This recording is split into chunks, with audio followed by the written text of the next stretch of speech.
और खबरें तफसील से। एनसी लीडर और साबिक वजीर आला उमर अब्दुल्ला ने जम्मू में रैली की। उन्होंने मरकजी हुकूमत को तनकीद का निशाना बनाया। उन्होंने कहा कि साबिक हुकूमतों ने किसी दहशतगर्द को नौकरी नहीं दी। उन्होंने कहा कि हम किसी जुर्म की सजा उसके रिश्तेदार को नहीं दे सकते। उमर अब्दुल्ला ने कहा कि नौकरियां देने का वादा किया गया लेकिन नौकरियां नहीं दी गई। एसएसबी उम्मीदवारों के साथ खिलवाड़ किया गया। उमर अब्दुल्ला ने मामले की जांच की मांग की। अब्दुल्ला ने पुलिस के गलत इस्तेमाल का इल्जाम लगाया। पुलिस को सिविल मामलों से दूर रखने पर जोर दिया।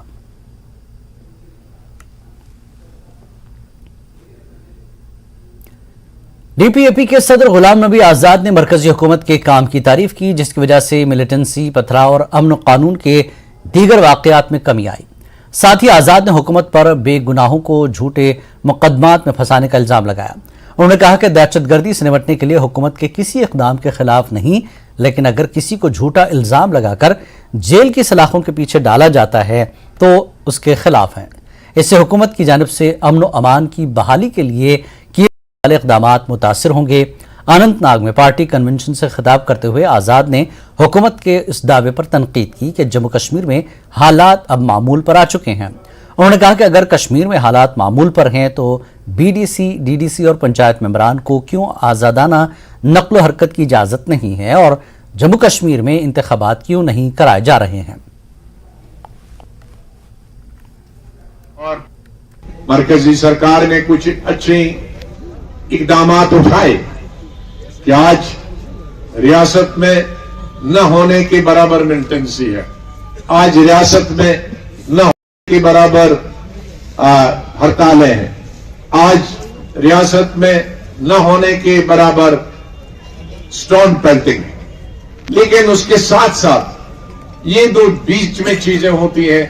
किसी भी निहत्ते इंसान को, किसी भी बड़े लीडर को, रिलीजियस लीडर को जिसका मिलिटेंसी से कोई ताल्लुक ना हो, उसको जब जेल में डालते हैं तो वो शक और शकूक फिर अवाम के दिल में पैदा होते हैं और कुछ ऐसे फैसले लिए जाते हैं कि जिनमें सरकार ने जो अच्छे किए हैं उन पर पानी खुद ही सरकार फेर डालती।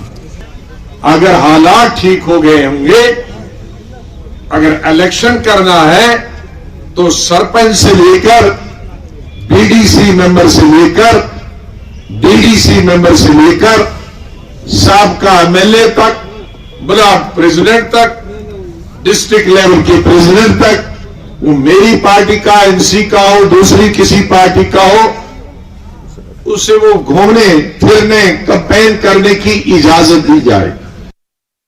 महबूबा मुफ्ती के ट्वीट पर रद्दअमल ज़ाहिर करते हुए बीजेपी कश्मीर के सदर रविंदर रैना ने कहा कि उन्हें नहीं लगता कि ठेकेदारों की सीआईडी तस्दीक गलत है। उनका कहना है कि बहुत से समाज दुश्मन अनासिर ठेकेदार बन जाते हैं और उनका सफाया करना लाजमी है। उन्होंने कहा कि हर एक को वेरिफिकेशन करानी चाहिए और इस मामले पर सियासत नहीं करनी चाहिए। किसी की भी सीआईडी वेरिफिकेशन होने से किसी की नौकरी छीनने का सवाल नहीं पैदा होता है।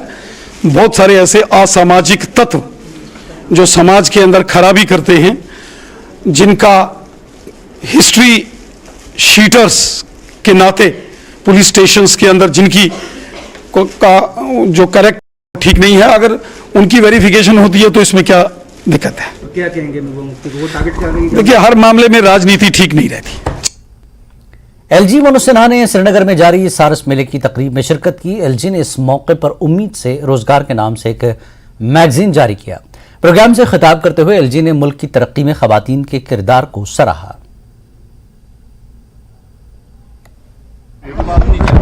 रूरल लाइवलीहुड मिशन जो हमारे रूरल डेवलपमेंट डिपार्टमेंट के अधीन काम करता है, पिछले 3 वर्षों में बहुत ही सराहनीय काम इन लोगों ने किया है। लगभग 6,60,000 महिलाएं जम्मू कश्मीर की आज सेल्फ हेल्प ग्रुप के माध्यम से एम्पावर भी हुई हैं। और ये जो सरस मेले का आयोजन किया गया है, ये जम्मू में पहले हुआ था, यहाँ हुआ है। 18 स्टेट से सेल्फ हेल्प अनाउंसमेंट आप सभी से गुजारिश है। मैं समझता हूँ कि ये एक अच्छा कदम है और जम्मू कश्मीर के विकास यात्रा में महिलाओं की भूमिका निरंतर बढ़ती जा रही है। हमारी आर्थिक व्यवस्था में भी उनका योगदान बढ़ रहा है और ये एक बेहतर लक्षण है। मुझे लगता है कि हमारी जीडीपी में महिलाओं का योगदान पहले की तुलना में बढ़ा है, आगे और बानीपुरा में पुलिस ने आज मिलिटेंसी से जुड़े मामलात में 2 मकामात पर मुलजमीन की जायदाद को नोटिफाई किया है। गनपुरा रामपुरा में एजाज अहमद ऋषि के मकान को नोटिफाई किया गया है और चट्टेबांडे में मकसूद अहमद मलिक के रिहायशी मकान को नोटिफाई किया गया। ये कार्रवाई डिविजनल कमिश्नर कश्मीर की जानब से जारी किए गए हुक्मनामे के मुताबिक अंजाम दी जा रही है। वाज़ेह है कि एजाज अहमद ऋषि और मकसूद अहमद मलिक मिलिटेंसी से जुड़े मामलात में पहले ही जेल में हैं।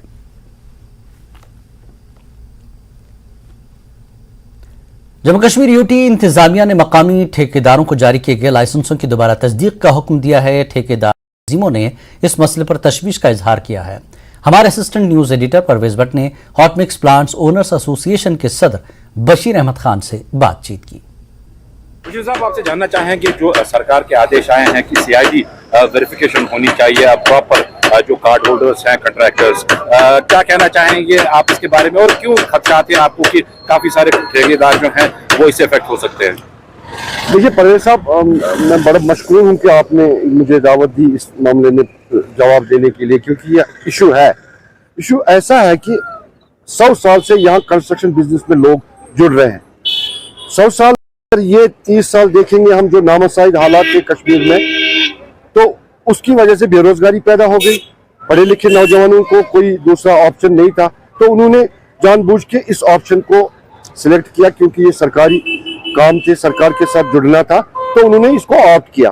तो इन 3 सालों में बहुत सारे लोग इसमें, पढ़े लिखे नौजवान, क्वालिफाइड लोग इसमें जुड़ गए। अब वेरिफिकेशन ये तो सरकार का दायित्व है, सरकार को करना चाहिए, उसमें कोई आपत्ति नहीं है, हमें कोई उसमें ऑब्जेक्शन नहीं है, करना चाहिए।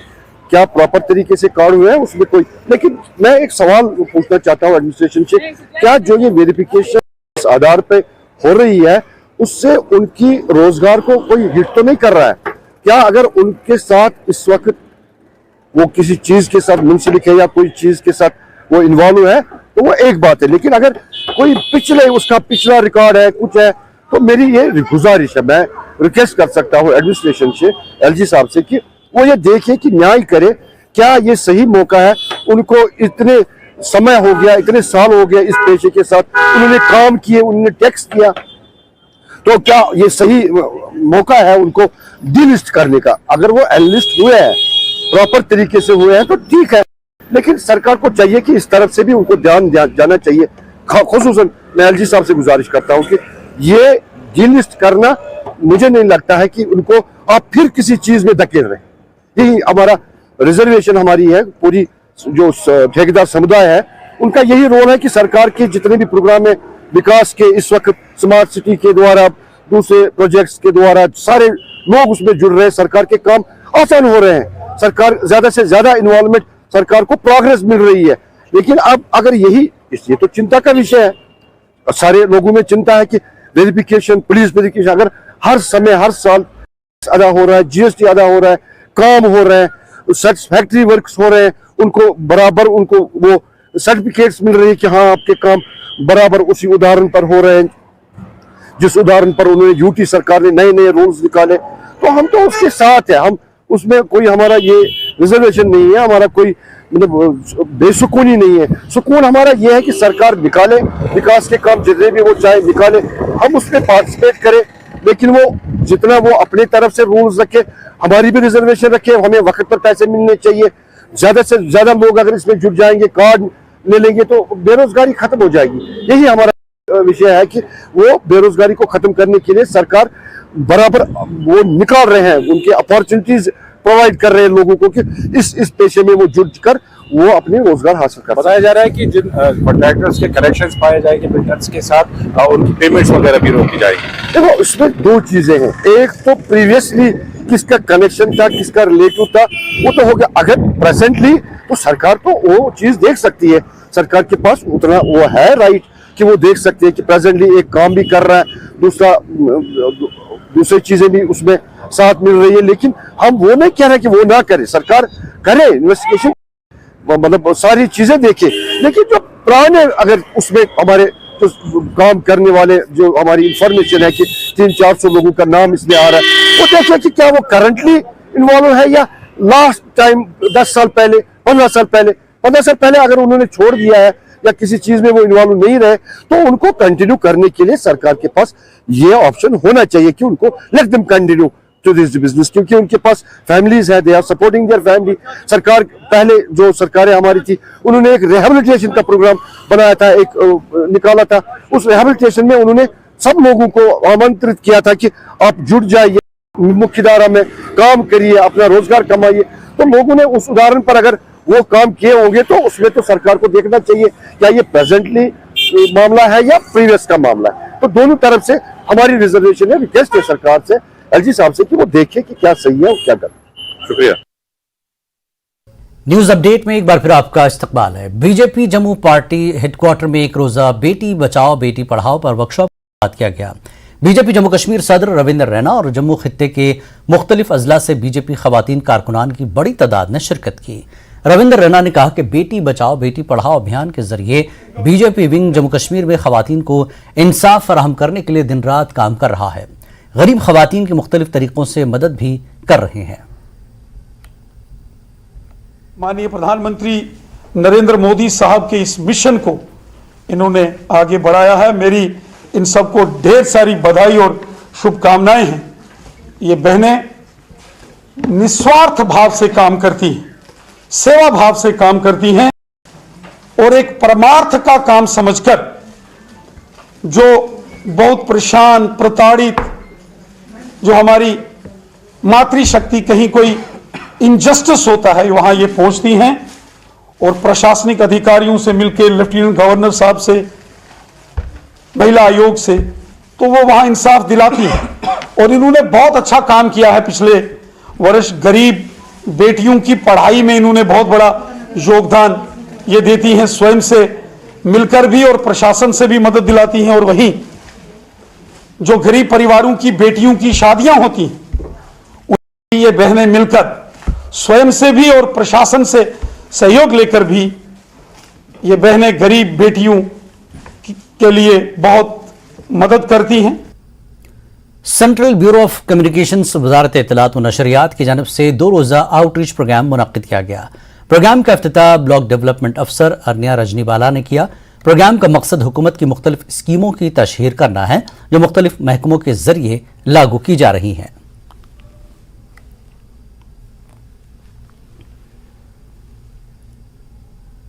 भद्रवा के बाला इलाकों में मार्च के आखिर में होने वाली बर्फबारी ने मकामी लोगों को परेशान कर दिया है।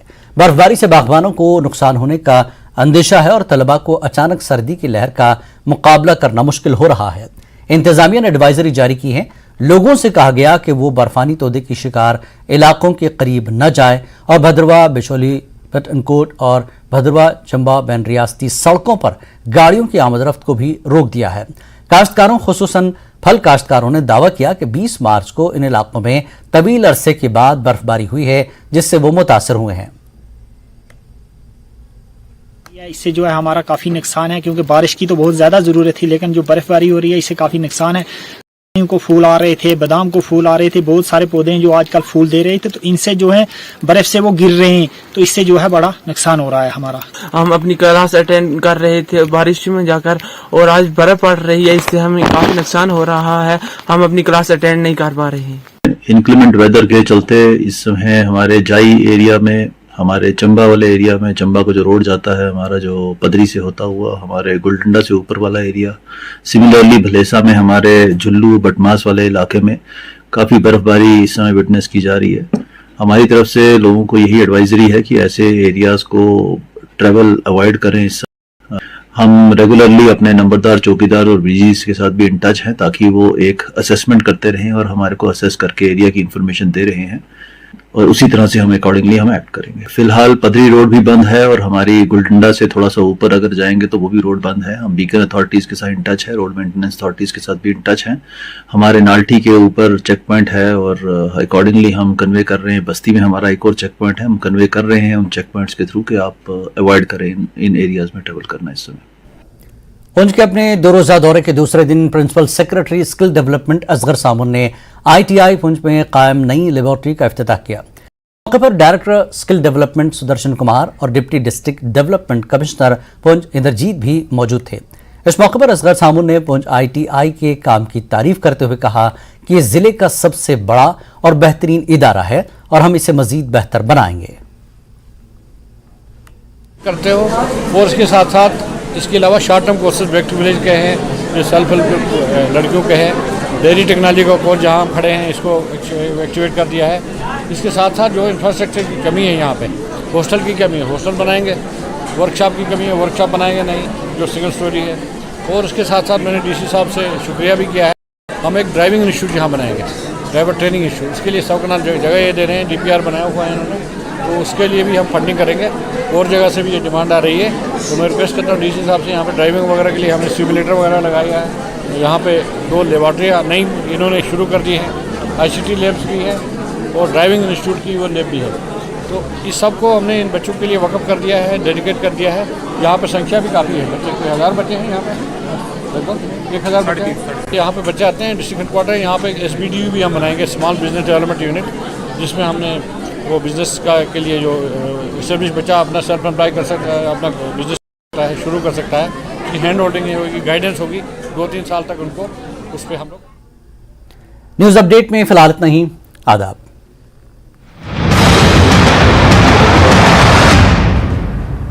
Headlines presented by पेट सफा आयुर्वेद।